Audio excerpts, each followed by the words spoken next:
Assalamualaikum warahmatullahi wabarakatuh. Salam ceria untuk kita semua.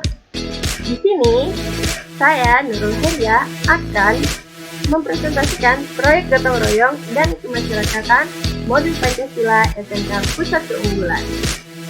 Langsung saja ya. Di sini saya akan bertanya, tahukah kamu apa arti gotong royong dan implementasi dari Pancasila keberapakah gotong royong tersebut? Sebelumnya, pernah tidak kalian dengar gerak sama dipikul dengan sama dijinjing? Ya, pasti pernah ya. Dalam suatu pekerjaan, jika dilakukan bersama, itu akan lebih mudah dan lebih cepat selesainya dibandingkan dikerjakan sendiri. Lalu, apa sih yang dimaksud dengan gotong royong tersebut?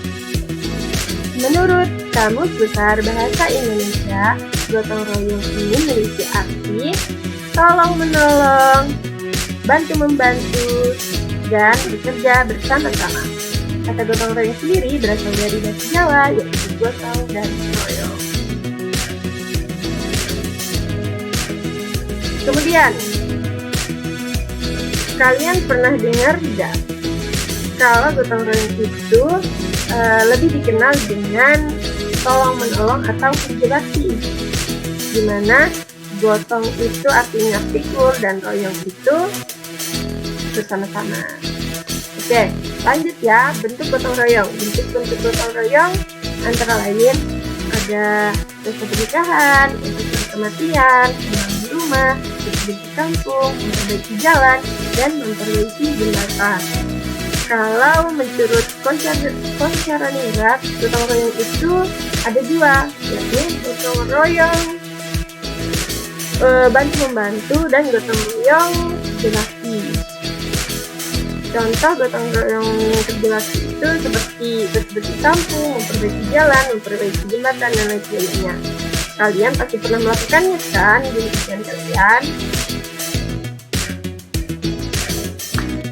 Saya yakin kalian pernah.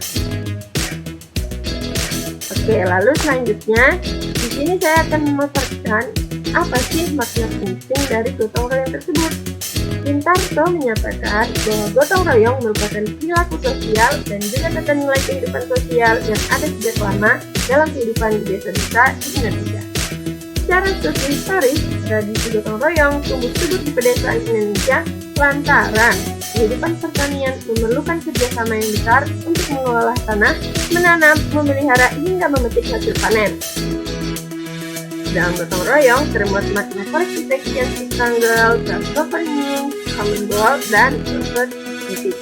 Secara sosio-kultural, nilai gotong royong merupakan semangat yang dimanifestasikan dalam berbagai perilaku hidup yang dilakukan tanpa pamrih, guna mengerjakan sesuatu secara bersama-sama demi kepentingan individu atau kolektif tertentu.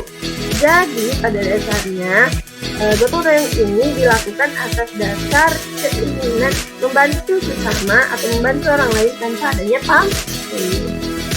Bagi bangsa Indonesia, gotong royong tidak hanya bermakna sebagai perilaku, tapi berperan pula sebagai nilai-nilai moral. Hal ini mengandung pengertian bahwa gotong royong senantiasa menjadi pedoman perilaku dan pandangan hidup bangsa Indonesia dalam beragam hidup.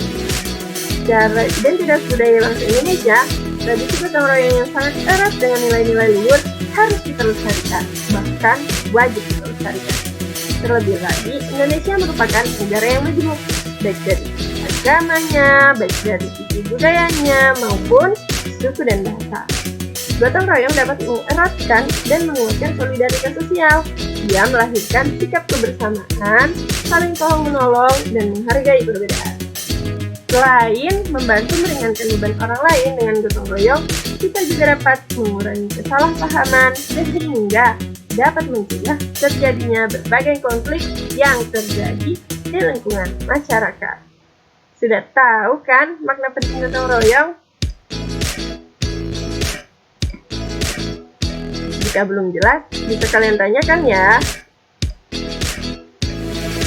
Selanjutnya, contoh praktik gotong royong di Indonesia. Budaya gotong royong di Indonesia dapat dilihat dalam berbagai macam bentuk dan istilah yang berbeda dari daerah masing-masing.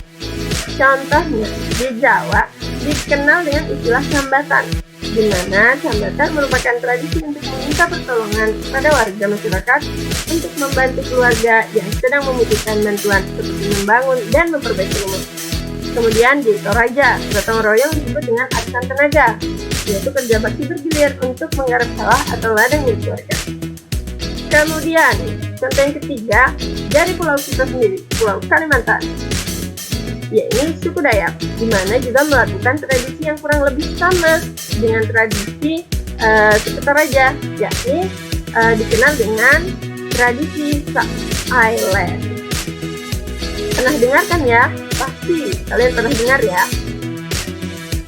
Oke, sekarang mungkin cukup sekian yang dapat saya sampaikan.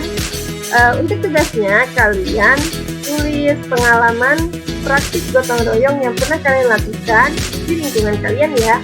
Tulis saja di kolom komentar. Semangat, tetap semangat, dan salam ceria. Wassalamualaikum warahmatullahi wabarakatuh. Jalan-jalan ke kota Bekasi. Cukup sekian, terima kasih.